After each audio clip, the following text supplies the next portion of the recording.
Onde o mal está em todo lugar, é difícil termos coragem para continuar.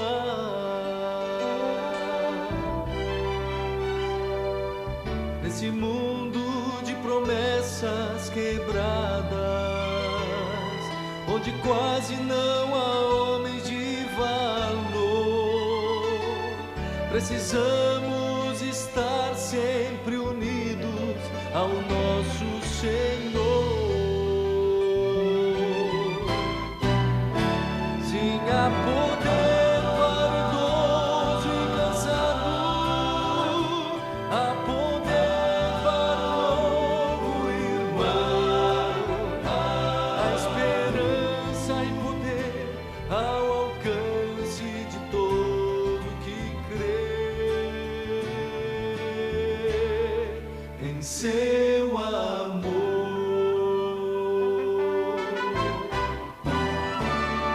As promessas de Deus são verdadeiras, prometeu nunca nos desamparar.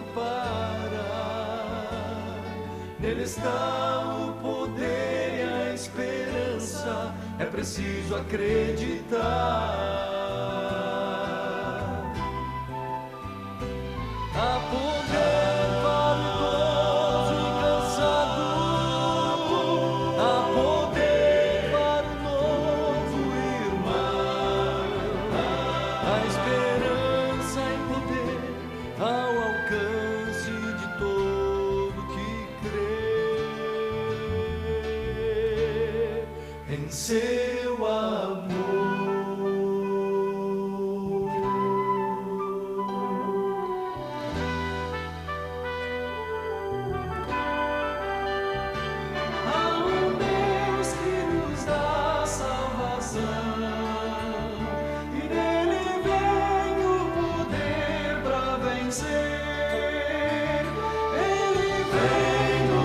E não vai demorar.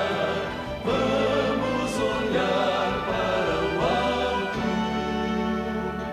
Vamos olhar para o alto. Vamos olhar para Cristo.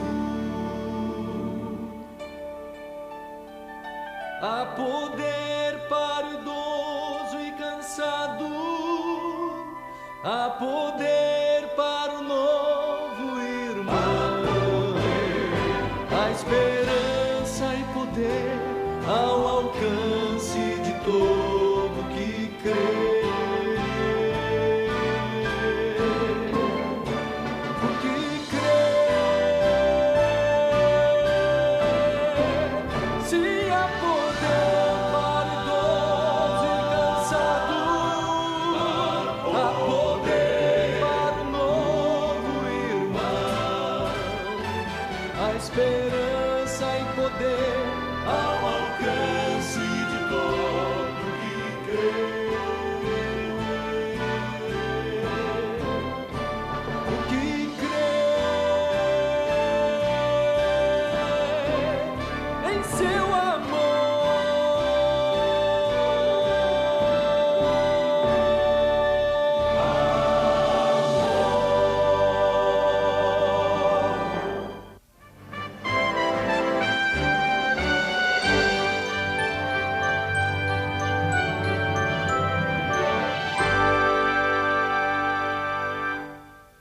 Apocalipse poderia ser nome de um filme. Cavaleiros do Apocalipse poderia ser tema de desenho animado. Vamos saber agora o que as pessoas pensam a respeito de temas tão importantes para os estudiosos da Palavra de Deus. Olha, nunca li nada a respeito. Desconheço o assunto. Eu estudo os evangelhos e João escreveu o Apocalipse, então nós temos algumas noções. Quais são os cavaleiros do Apocalipse, não sei. Já ouvi falar. São os cavaleiros que perseguiram o fim do mundo. Então, o Apocalipse, para mim, é uma coisa que é impossível você falar que é verdade ou não. Só vendo mesmo.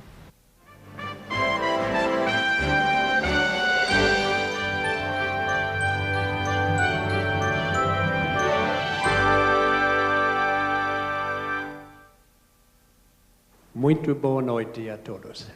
É tão bom vê-los mais uma vez. Eu guardo este encontro. E as pessoas nas muitas cidades do Brasil e até fora do Brasil. Recebemos tantas mensagens de e-mail hoje. Alguns pedindo que mencionássemos o lugar deles. Mas não dá para nem começar. Centenas e centenas de mensagens vindo do sul, do norte, do interior do Brasil, até de Flórida e além mar para Portugal. Nós queremos dar as boas-vindas para todos. Hoje, mais uma vez, vamos abrir a Palavra de Deus. Se lembra? Estamos construindo um edifício espiritual, passo por passo. Hoje vamos entrar no assunto de Apocalipse. Amanhã vamos responder uma pergunta. Por que tantas religiões? Uma Bíblia, um Deus, mas centenas de seitas diferentes. Por quê? Será que a Bíblia é tão confusa que cada um pode compreender da sua maneira? Amanhã nós vamos deixar a Bíblia falar desse assunto. Antes de entrar em Apocalipse, capítulo 6, hoje à noite, vamos orar a Deus. Nosso Deus, nosso Pai, que estás nos céus, como é bom ter o privilégio de abrir a Tua Palavra. Abençoe cada ouvinte, aqui em Vila Formosa, em toda a cidade de São Paulo, no estado de São Paulo, e em todo o Brasil, e fora do Brasil.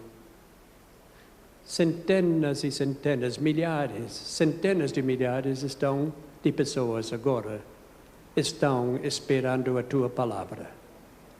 Ajuda para que o pregador não vai deixar ninguém desapontado. Que ele possa não falar de si mesmo, mas todas as palavras que falem, que possam ser diretamente de Ti, através da Tua Palavra, em nome de Jesus. Amém. Um velho profeta, o nome dele João, nos deu a informação que vamos estudar hoje à noite sobre os 4 cavalos de Apocalipse. Ele foi preso, colocaram ele numa ilha pequena. Lá sentado, ouvindo as ondas do mar bater contra a praia, ouvindo o vento pelas árvores. Ele não tinha televisão, nem rádio, possivelmente nem livros para ler. Ele olhava o mar e olhava o céu. E Deus abriu o céu num ecrã gigante. Uma grande tela para que ele pudesse ver as cenas da história passar. Ele viu em todas as cores os quadros que Deus mandou. Ele olhou enquanto Deus mostrou para eles cenas maravilhosas. Começando a ler o 6º capítulo de Apocalipse, ele disse: Vi quando o Cordeiro abriu um dos 7 selos, e ouvi um dos 4 seres viventes dizendo, como se fosse voz de trovão: Vem. Quando eu era pequeno, Minha mãe às vezes disse, vem, eu quero te mostrar uma coisa. Eu corria com curiosidade para ver o que ela queria me mostrar. Agora, Deus chama João e disse, vem, quero te mostrar uma coisa. E então continua, ele disse o que viu. Disse, vi então e eis um cavalo branco, e o seu cavaleiro com um arco, e foi-lhe dada uma coroa, e ele saiu vencendo para vencer. Ele viu um cavalo. O que é mais lindo do que um cavalo branco, correndo com toda a força? Ele viu um livro. O livro estava fechado. O livro estava selado. O selo foi quebrado. E um cavalo branco avançou. O que significa este selo? Este selo que é o cavalo branco. Nós sabemos que muitos capítulos de Apocalipse e Daniel nos dão uma série de acontecimentos. E este é um desses capítulos. É uma série dos acontecimentos desde o tempo de João até o fim do mundo. O cavalo é branco porque branco tem um significado todo especial. Branco representa a pureza. E no livro de Apocalipse, muitas vezes encontramos esta cor branco para mostrar a pureza. Em Apocalipse, o primeiro capítulo, Cristo é exaltado e aparece com cabelos brancos como lã. Depois, em Apocalipse 2, aos fiéis está prometido uma pedra branca. Em Apocalipse 3, os fiéis são representados com vestimentos brancas. Em capítulo 4, os anciões aparecem com vestidos brancos. Em Apocalipse capítulo 6, aos mártires são dados vestes brancos. Em capítulo 7, a multidão incontável aparece com vestes brancos. Apocalipse 14, o Filho do Homem vem numa nuvem branca. Apocalipse 19, Jesus retorna num cavalo branco, acompanhado de um exército todo vestido de branco. Apocalipse 20, Deus está sentado sobre um trono que é branco. Uma noiva usa um vestido branco. Geralmente não um vestido vermelho ou qualquer outra cor, amarelo. Uma noiva usa um vestido branco para mostrar a pureza. Branco representa a pureza. Nós podemos ver muitos símbolos que mostram isso. No Canadá, onde eu moro, no inverno, às vezes a gente olha a paisagem e pode ter lama e muita sujeira. E a gente vai para a cama vendo tudo isso e levanta de manhã, está tudo branco. A neve cobriu tudo. E Deus promete que quando nós pedimos perdão dos nossos pecados, Ele perdoa os nossos pecados e torna os nossos pecados brancos como neve. Porque branco representa a pureza. Por que este símbolo está sendo usado? Porque quando o Evangelho começou a ser espalhado para o mundo, os primeiros apóstolos pregaram uma mensagem completamente pura, sem contaminação nenhuma. Era uma mensagem pura representada pela cor branca. Por que foi tão pura? Porque eles receberam a mensagem dos lábios de Jesus. Não havia nada de contaminação. A mensagem era verdadeira e pura. E eles começaram a pregar esta mensagem para todo mundo, então conhecido. E em pouco tempo, a mensagem se espalhou como fogo. E pessoas em muitos países começaram a aceitar a mensagem pelo poder de Deus. Era o cavalo branco que representava a primeira parte da mensagem. Mas agora, olhamos e temos a segunda parte. Diz: quando abriu o segundo selo, Ouvi o segundo ser vivente dizendo: vem. E saiu outro cavalo vermelho. E ao seu cavaleiro foi-lhe dado tirar a paz da terra para que os homens se matassem uns aos outros. Também lhe foi dada uma grande espada. Versículos 3 e 4. Agora não temos mais o vestido branco e puro. Agora está manchado com a cor vermelha. Agora o vestido não é mais puro. Nós olhamos o livro, olhamos o selo e abrimos o próximo selo e olhamos um cavalo agora vermelho. Vermelho representa a cor do sangue. Disse que os homens mataram uns aos outros. Que coisa triste.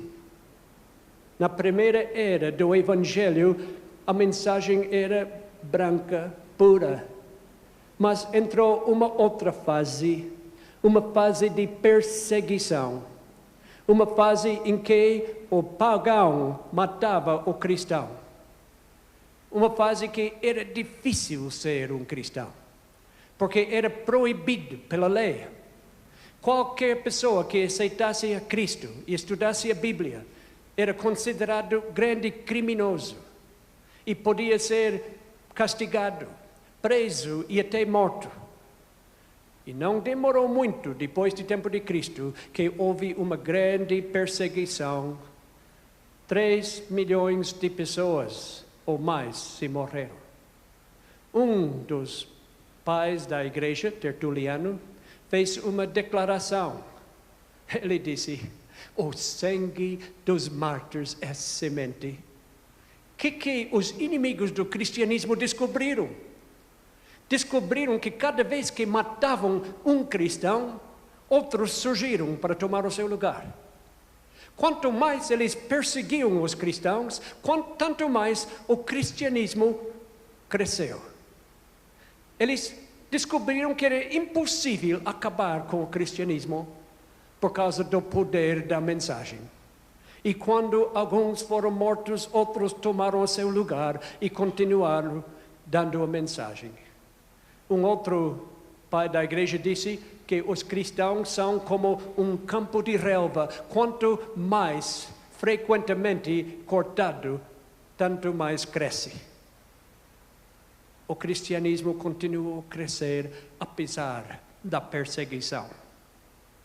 Eu não sei quantas pessoas estarão aqui hoje à noite, ou nos outros salões, através do Brasil e o mundo, se fosse um crime vir aqui. Se soubesse que podia ser preso pelo fato de vir para esta reunião.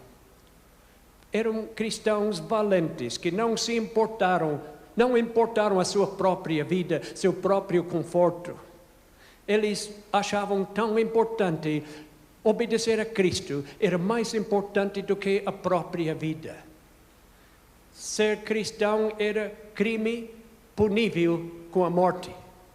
E muitos morreram por este crime, não porque roubaram, não porque assassinaram alguém, não porque foram desonestos, não porque prejudicaram alguém, simplesmente pelo fato de seguir a Cristo e quer levar uma mensagem de Cristo.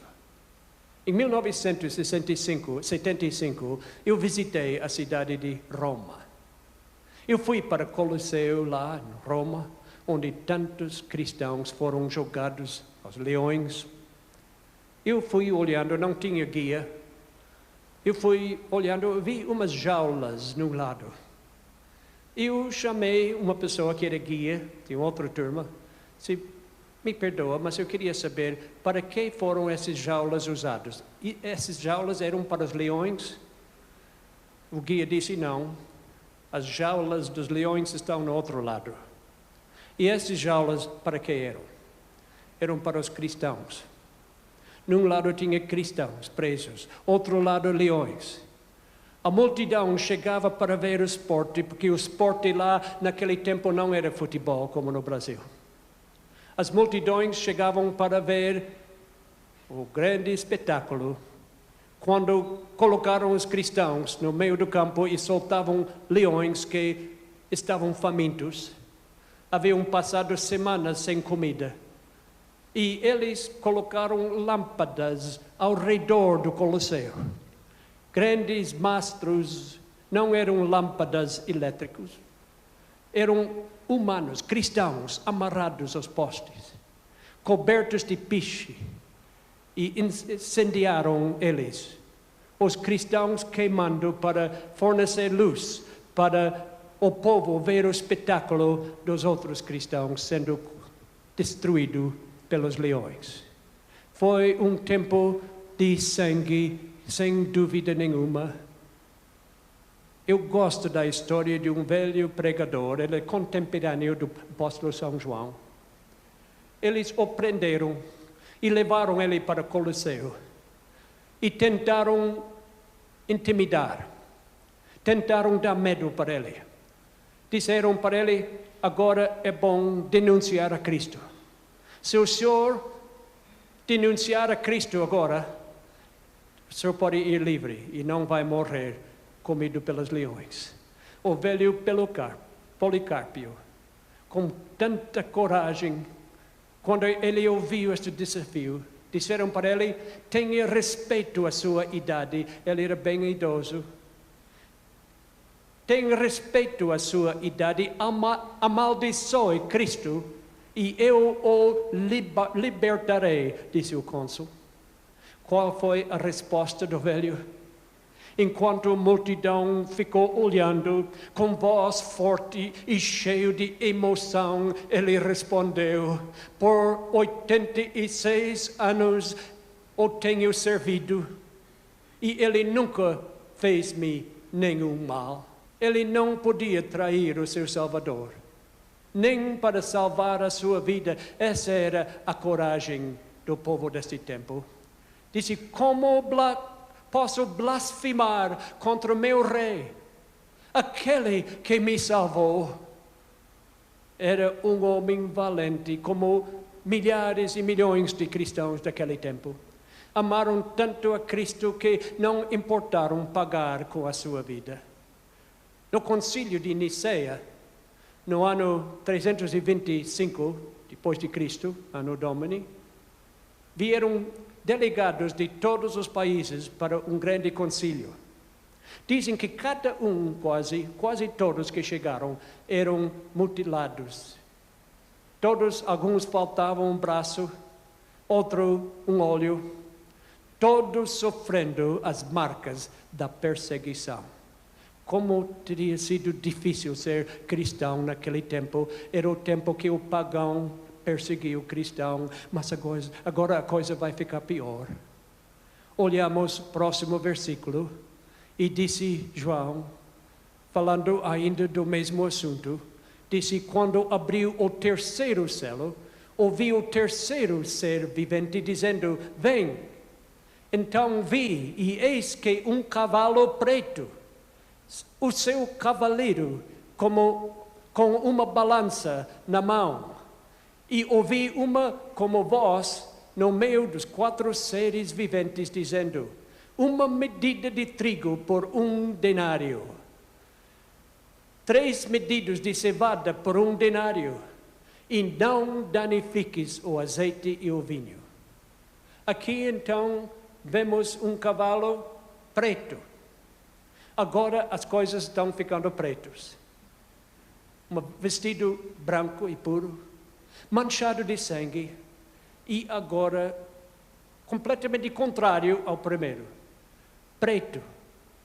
E balança, e negócios, vendendo e comprando. Porque houve uma época que chamamos a Idade Escura, os historiadores chamam, no tempo do cristianismo, que o cristianismo não seguiu mais a Bíblia. Em vez das doutrinas ser puras, como chegaram da Bíblia, se tornaram negras, totalmente transformadas. O selo aqui do cavalo preto representa uma época triste na história do nosso mundo, Uma época em que o paganismo entrou na igreja. Em vez de seguir as doutrinas da Bíblia, eles misturaram a religião com o paganismo. Eles até adoravam, às vezes, demônios. Os próprios cristãos adorando a Deus e adorando demônios ao mesmo tempo, se isso for possível. E começaram a mudar as doutrinas da Bíblia. Não liam mais a Bíblia. E muitas coisas que entraram na igreja naquele tempo ainda restam. Nós temos muitas coisas dentro do cristianismo que vêm do paganismo. Eu vou usar um exemplo. Alguém pode me dizer o que um coelho tem com a ressurreição de Cristo? A ressurreição de Cristo chamamos Páscoa. O que isso tem a ver com coelho? Ou um ovo de chocolate?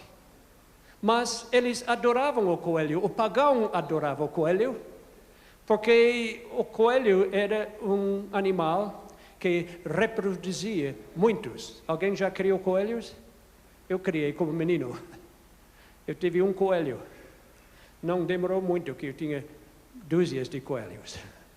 Eles achavam isso um sinal de fertilidade e eles adoravam até o coelho.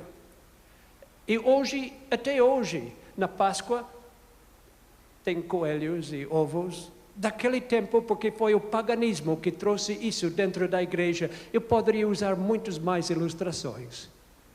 O Constantino era um soldado, um capitão do paganismo, um pagão. Mas um dia, ele disse que viu nas nuvens a formação de uma cruz.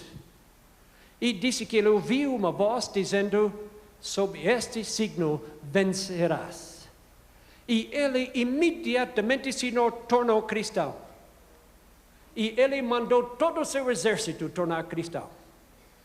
E ele, então, foi para o rio e atravessou o rio com os soldados e mandou todos se mergulhar e disse para eles: todos agora são cristãos. Mas não eram cristãos. Nunca havia aceitado Cristo. Era somente um símbolo, era um pagão, cada um era um pagão batizado, não é? Um pagão batizado não é um cristão.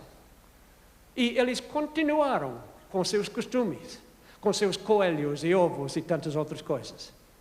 E naquele tempo, então, eles começaram a perseguir qualquer pessoa que não aceitasse o cristianismo. E agora uma coisa curiosa, as coisas mudaram, as coisas se tornaram pretas.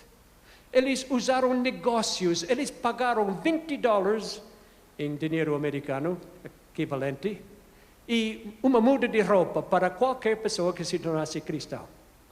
E foi naquele tempo que os sacerdotes começaram a cobrar para muitas coisas. Jesus disse que a religião é de graça. Nós não deveríamos pagar para receber a mensagem de Deus. Mas os ministros e os bispos começaram a cobrar e ficar ricos, e os negócios entraram dentro da igreja no tempo do cavalo preto.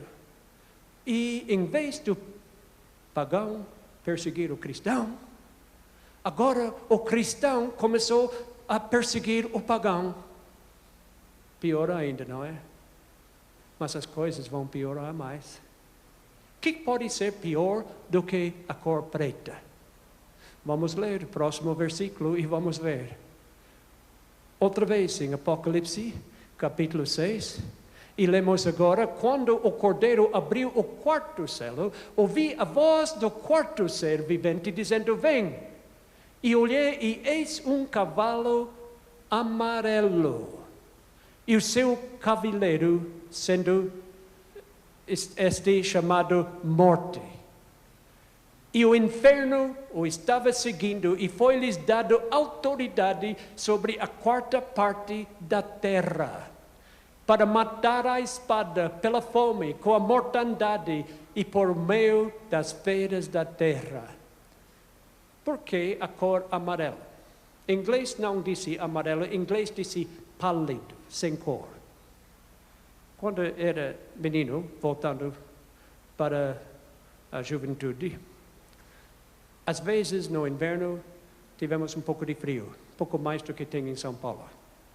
Sei que vocês têm uns dias frios em São Paulo aqui, mas nós às vezes enfrentamos 40, 50 graus negativos. E era muito perigoso ficar muito tempo fora. Mas como crianças nós gostávamos de brincar fora. E quando os dedos ficavam com muito frio, se tornavam vermelhos. E às vezes até escuros. Mas quando perderam toda a cor, ficaram como uma pedra quase transparente. Então sabíamos que era perigoso, porque haviam congelados. E nós tivemos que entrar na casa, minha avó sabia bem o que fazer. Uma vez que o dedo, a orelha, o nariz se congela, não pode esquentar rapidamente. É muito perigoso. Pode até perder o dedo se esquentar rapidamente. Minha avó olhava, está vermelho? Não se preocupe. Dói muito, mas não se preocupa. Está meio preto? Não se preocupa. Mas está pálida, amarelo. É perigoso. Ele pegava neve e gelo, esfregava, até o dedo começou a mudar de cor e voltar a viver. A pior cor é uma coisa, a cor da morte. Agora temos um cavalo amarelo, um cavalo que não tem mais vida, agora representando a cor da morte. É incrível saber que muitas pessoas vivos, a Bíblia diz que são mortos, são mortos espiritualmente. E a igreja do cristianismo realmente, num certo sentido, morreu espiritualmente. Naquele tempo, a igreja resolveu tomar umas decisões tristes. Houve um tempo que a igreja, em vez de pregar o evangelho puro das escrituras sagradas, começou a desrespeitar a Bíblia totalmente. E quando começaram a fazer isso, a igreja ficou sem Bíblia. E quando a igreja ficou sem Bíblia, a igreja ficou sem mensagem. E quando a igreja ficou sem mensagem, ficou sem missão. Se tornou uma igreja morta. E nós sabemos que o cavalo branco ainda está passando por aí. O cavalo vermelho ainda há perseguição no mundo. O cavalo preto ainda tem pessoas que não seguem as doutrinas de Cristo. E até hoje tem igrejas que não pregam mais a Bíblia. Não tem a mensagem de salvação, o evangelho eterno para levar para todo mundo. Não tem uma missão preciosa para ir para os campos missionários e pregar o evangelho. Foi um tempo triste de perseguição. A igreja, se pode crer, mas é verdade. A história confirma. A igreja cristã proibiu as pessoas a ler a Bíblia. Era contra a lei do país e a igreja mandava no país. E durante muitos anos era um crime de ler a Bíblia. E alguns cristãos ainda queriam ficar com a Bíblia. Qualquer pessoa que fosse apanhado com a Bíblia na mão ou em sua casa, foi levado e queimado na estaca. Queimado vivo. Quanta perseguição naquele tempo. O pagão matou 3 milhões de cristãos, como dissemos. Mas a igreja matou 50 milhões. Simplesmente porque queriam ser fiel à Bíblia e a igreja não seguia mais a Bíblia. A maior parte da igreja do cristianismo estava seguindo as doutrinas do paganismo e não seguia mais a Bíblia. Eu visitei o Vale dos Valdenses, na Itália. Lá havia 1 milhão de pessoas fiéis à Bíblia. Eles cantavam hinos, liam a Bíblia, mesmo que era contra a lei. Eles até, os jovens, iam de porta em porta vendendo pão. mas escondiam trechos da Bíblia embaixo do pão. Um jovem foi para uma casa, a senhora queria comprar pão que minha mãe fez, muito saboroso. Ele disse sim, e ele entregou o pão junto com uma porção das Escrituras. Ia para a próxima porta, a mesma coisa. Mas depois de passar toda a rua, uma das pessoas o renunciava e a polícia chegava, mandada pela igreja cristã. E ele foi levado preso pelo crime de espalhar a palavra das Escrituras Sagradas. Essas pessoas, os valdenses, não havia máquinas impressoras, eles copiavam a Bíblia à mão. Eu visitei uma das suas igrejas antigas e subi no púlpito e vi a Bíblia copiada à mão. E li isso escrito com muito tempo e muito esforço, cada palavra da Bíblia escrita, para poder pregar a palavra de Deus. Eles foram cercados pelos exércitos, mandados pela igreja cristã, que parece muito estranho, não é? Fugiram para as montanhas. E quando os soldados chegaram, entraram em cavernas. E os soldados colocaram fogueiras na boca da caverna. E não deixavam o ar entrar. E as pessoas lá dentro tiveram que escolher: sair da caverna e ser matado com espada, ou ficar lá dentro e ficar asfixiado. 1 milhão, mais ou menos, deles morreram no tempo do cavalo amarelo, nessas montanhas de Itália. Ainda podemos ver a história registrada. Ainda podemos ver as pessoas que são descendentes dos que não morreram. Ainda podemos ver a evidência, as suas casas ainda estão lá. Eu gostei de trilhar e visitar essas casas e pensar nessas pessoas tão valentes que preferiam morrer antes de rejeitar a palavra de Deus. Que coisa triste.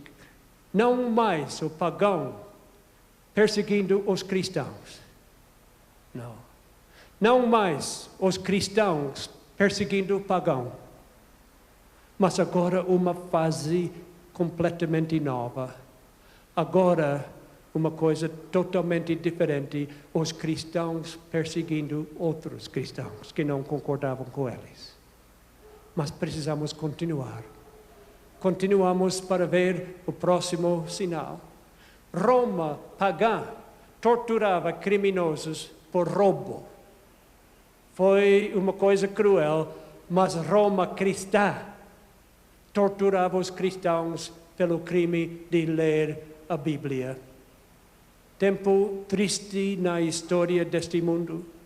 Roma cristã não crucificava as pessoas como Roma pagã havia feito. Roma cristã não os crucificavam. Roma cristã os queimavam, amarravam numa estaca e queimavam eles. Este tempo triste do cavalo, o quarto cavalo, o cavalo amarelo. Mas agora chegamos a mais um versículo, continuando vendo a história, e lemos o próximo versículo de Apocalipse 6, diz: quando ele abriu o quinto selo, vi debaixo do altar as almas daqueles que tinham sido mortos por causa da palavra de Deus e por causa do testemunho que sustentavam. Clamaram em grande voz, dizendo: até quando, ó soberano Senhor, santo e verdadeiro, não julgas, nem vingas o nosso sangue dos que habitam sobre a terra? Então a cada um deles foi dada uma vestidura branca, e lhes disseram que repousassem ainda por pouco tempo, até que também se completasse o número dos seus conservos, os seus irmãos que iam ser mortos, como igualmente eles foram. Até quando, Senhor Deus, nós temos um quadro aqui, um símbolo das almas dos mortos, clamando: quanto tempo vai durar as coisas que estão agora? Quando é que Deus virá fazer a justiça, acertar as contas? Algumas pessoas dizem: mas como é? A alma de uma pessoa morta pode clamar. Nós sabemos que aqui está falando em linguagem simbólica. E quando lemos um pouco mais, nós vamos ver o que significava o quinto selo, em que as almas dos mártires estão clamando. Nós sabemos que aqui é representado a perseguição e a morte dos fiéis servos de Deus, mas Cristo estava vendo tudo. Não houve nada oculto. Cristo estava observando e um dia em breve a justiça será feita. Muitas vezes a Bíblia usa esse tipo de ilustração. Você lembra a história de Caim e Abel? Filhos de Adão e Eva? Deus mandou eles sacrificar animais para representar a morte de Cristo. Mas um deles, Abel, resolveu trazer frutos e verduras. E Deus não se agradou. Caim e Abel, Caim trouxe os frutos, Abel trouxe a oferta de animal como Deus havia ordenado. Então, o que aconteceu? Deus abençoou a sua oferta e ele ficou zangado. E houve uma briga e Caim matou o seu irmão. Então Deus falou com ele. Deus fez uma pergunta a ele, que encontramos no livro de Gênesis. Ele fez uma pergunta importante. Disse o Senhor a Caim: onde está Abel, o seu irmão? Ele respondeu: não sei. Sou eu tutor do meu irmão? Então Deus disse: que fizeste? A voz do sangue do teu irmão clama da terra a mim. O sangue tem uma voz. Cada gota que cai, Deus percebe. Deus repara. E um dia Ele fará a justiça. Neste mesmo sentido, as almas dos mártires estão clamando, porque quer dizer que Deus observou tudo. E um dia vai ter justiça. Num cemitério, nas Ilhas Britânicas, há um túmulo com as palavras deste versículo, porque neste cemitério, na Escócia, tem os corpos de muitos mártires que foram enterrados. E lá tem os versículos de Apocalipse 6:10 gravados sobre o túmulo. Sabemos que então que um dia Deus vai julgar, acertar as contas e os mártires vão ressurgir dos seus túmulos e viver outra vez. Mas continuamos agora o sexto selo. Mais uma vez a mensagem de Apocalipse. E quando o Cordeiro abriu o sexto selo e sobreveio grande terremoto. Estiveram aqui ontem à noite? Nós falamos um pouco disso. Abriu grande terremoto. O sol se tornou negro como saco de crina. E a lua todo com sangue. As estrelas do céu caíram da terra como figueira, quando abalada por um vento forte, deixa cair os seus figos verdes. É uma coisa totalmente incrível. Quando olhamos este selo, este sexto selo, se seguimos a ordem dos outros períodos, eras cristãos, nós podemos ver que isso nos leva num tempo certo. Isso nos leva num tempo exato, o século XVII. Porque nós sabemos que as condições dos mártires e do cavalo amarelo duraram até ali. Então, em século XVII, começou uma mudança. Nós vamos entrar mais profundamente nisso. Agora vamos ver os sinais do tempo. O profeta, no tempo de Cristo, está olhando para frente. E ele olha no século XVII e vê um grande terremoto. Será que ele estava enganado? Será que a profecia estava certa? Nós olhamos a história para conferir e encontramos uma coisa incrível. Sim, no século XVII, exatamente no meio, 1655, o grande terremoto de Lisboa, bem no tempo que a Bíblia disse que aconteceria. E ontem estudamos o que aconteceu, as evidências do grande terremoto de Lisboa. Olhamos ontem o convento de São Carmo, que ainda mostra os sinais, as rachaduras. O terremoto de Lisboa, 1º de novembro, 1755. 1755, eu me enganei dizendo o 7º século, era 18, perdão aqui. As cidades norte-africanas de Fez e Meknes, a 600 quilômetros de distância, foram soterrados. Foi um efeito enorme. A cidade de Strasbourg, a 1.600 quilômetros, foi gravemente abalada. O efeito foi tão grande que foi sentido em quase todo o mundo. Os rios e lagos em Escandinávia foram atingidos. Uma maré alta inundou a ilha de Barbados, que está a uma distância de 6.000 quilômetros. Fui informado por vários indivíduos, disse um jornal canadense, que os efeitos do terremoto de Lisboa em 1755 foram sentidos em Boa Vista, que é a cidade na leste de Canadá. Todas estas coisas aconteceram exatamente como a profecia disse. O mar se retirou, deixando a orla do Porto Seco por um lapso de 10 minutos e novamente voltou ao seu fluxo normal, inundando vários campos durante mais ou menos o mesmo tempo que se havia retirado. As águas dos lados do cabo foram grandemente agitadas. Nós podemos ir para o dicionário da história americana e podemos ver as evidências das coisas, porque o próximo sinal seria o dia escuro. 19 de maio de 1780, depois do terremoto, bem como a Bíblia havia falado. E aconteceu que um dia, como falamos ontem, era um dia brilhante de manhã, era um dia claro, mas o que aconteceu? De repente escureceu, tudo ficou escuro.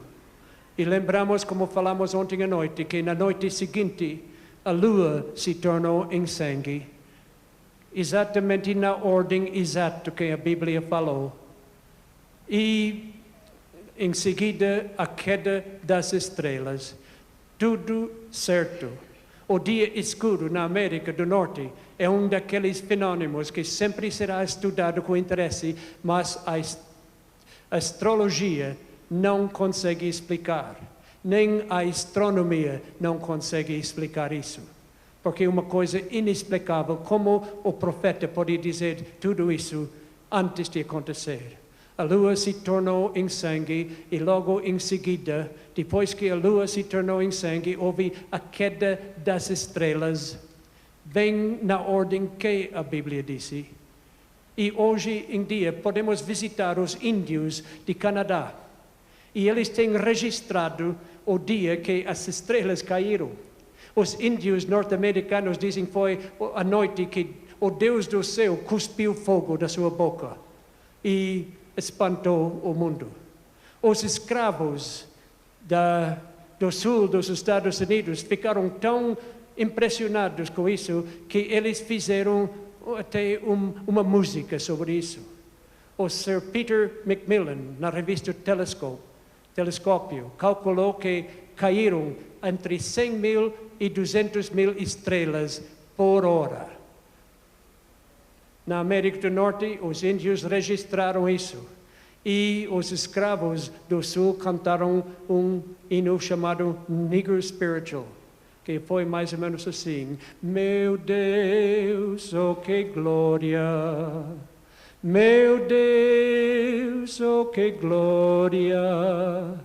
Meu Deus, oh que glória, ver estrelas a cair. Mas continuamos o estudo.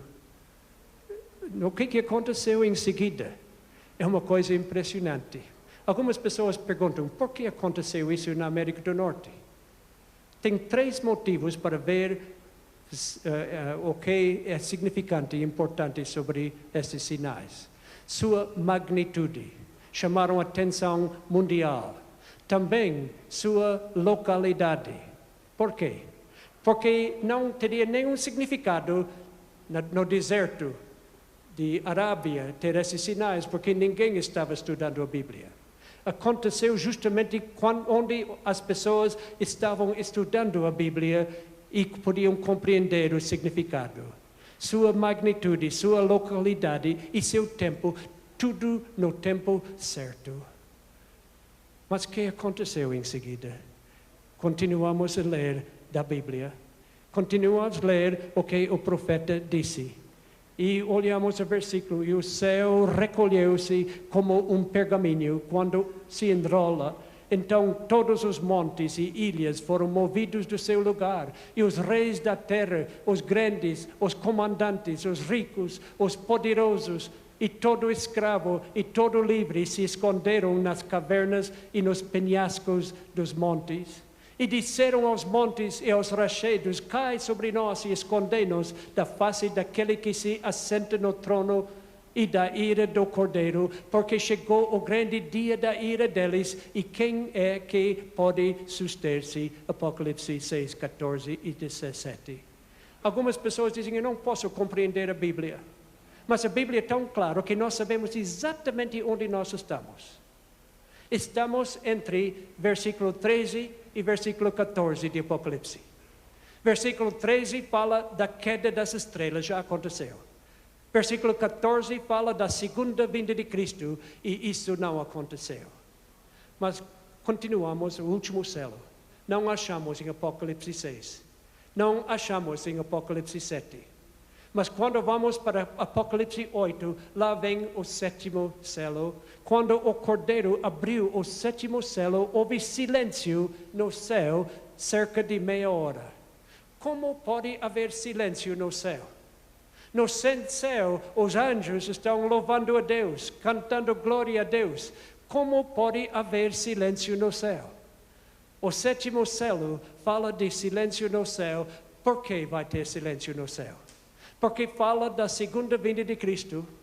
Ele virá do céu com todos os anjos, com poder e glória. E quando ele vem com todos os anjos, e ninguém vai ficar lá no céu. Vai haver silêncio todo. Todos estão fora, o céu estará vazio. Porque Jesus vem para este mundo porque ele não se esqueceu de nós. Ele não se esqueceu de ti, ele não se esqueceu de mim, ele deixou o seu sangue aqui e ele voltará. Ele vem e haverá silêncio no céu por meia hora. Quanto tempo é meia hora? Se lembram, no sábado à noite nós estudamos as chaves de Apocalipse. Nós estamos vendo agora o tempo profético.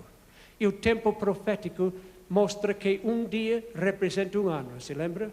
Se um dia representa um ano, então nós sabemos que o meio-dia, 12 horas, representa 6 meses. 1 hora representa 2 semanas. Meia hora representa 1 semana. Eu creio que quando Jesus vem, ele vem com todos os seus anjos e vai nos levar numa viagem para o céu. E tudo isso vai durar meia hora profética. Vai durar 1 semana em que faremos a viagem pelo espaço sideral. O tempo está se esgotando. Logo o céu estará silente, vazio, porque Jesus não se esqueceu de nós. Ele vem vindo com poder e grande glória. Ele vem vindo com seus anjos. Ele vem vindo para nos buscar. Ele vem vindo para nos dar uma vida nova. Um mundo perfeito onde não existe sofrimento. Um mundo perfeito onde não existe dor nem a morte. Ele quer te levar. Ele quer me levar para esse lugar. O que precisamos fazer para estar pronto? Abrir o nosso coração a Ele. E mais uma vez Ele bate o coração de cada pessoa aqui. Jesus está convidando. Ele está chamando. Ele quer te convidar. Qual será a sua resposta?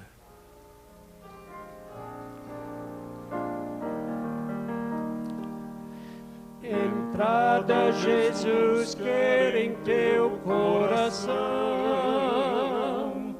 porque não lhe abres então.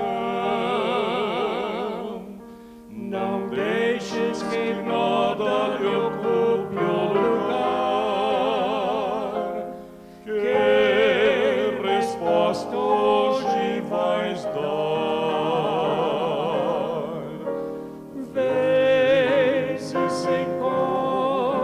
Esperado Ele tem, e agora eis que espera também, a ver se me queres a porta franquear. Oh, quanto almeja Ele entrar. Passo tu deres para teu Salvador, Ele te espera com amor. Unido a Jesus toda treva se esvai, e Ele morar em ti vai.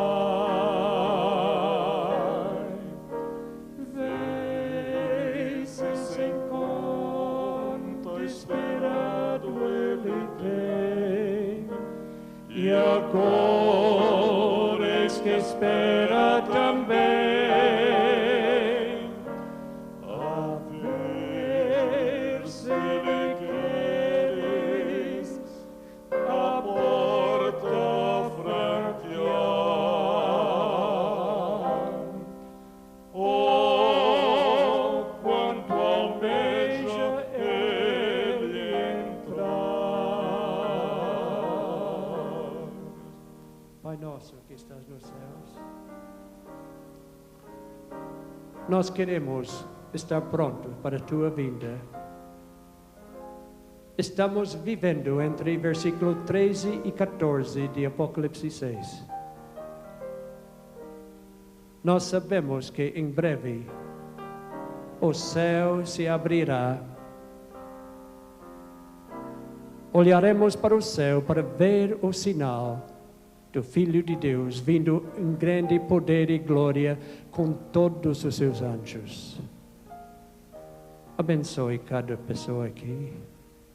Ajuda para que todos nós possamos estar preparados, prontos para a tua vida. Pedimos em nome de Jesus. Amém.